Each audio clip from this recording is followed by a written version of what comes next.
Welcome to another episode of the Short Stack. Today we're going to be talking about Flintstones number 3. I'm going to do my best to tell you why you should be picking this up in 5 minutes or less.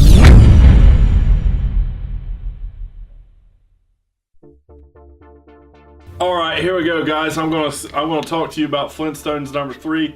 It's written by Mark Russell, drawn by Steve Pugh, and colored by Chris Chuckery. Okay, it starts out Pebbles and Bam Bam on a field trip to the Bedrock Cave of Science and Technology. They're 8th grade students going on a field trip, checking out the solarium, the planetarium. There's a Carl Sagan-ish character telling them that there are hundreds of stars out in the galaxy and the world, and that some people think that the world is carried on turtles' back.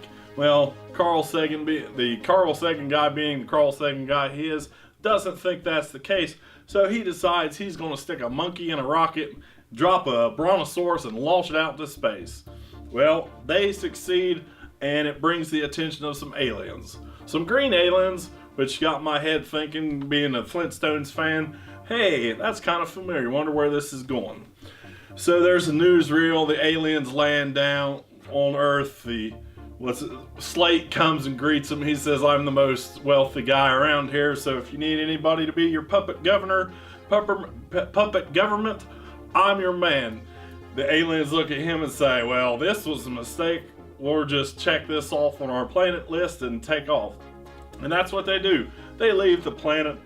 Life goes on, okay? We get to a side story about there's the war. They got their big hats on. They're sitting there at the Veterans Bureau, whatever, shooting pool, talking about how bad the war was and how there's some veterans who are struggling with it, and they think that life is different for the veterans, and Barney and Fred are trying to come up with an idea to work out something for the people who are really struggling with the PTSD and stuff like that. The aliens come back, and it's their children. They're come to celebrate their spring break.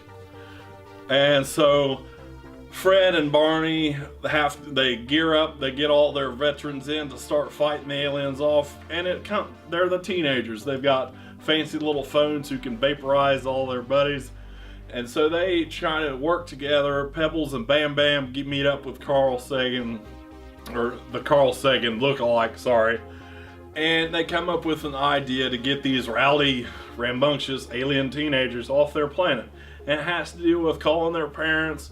A whole big story about them saying, hey, this isn't just some low-life planet that your parents found.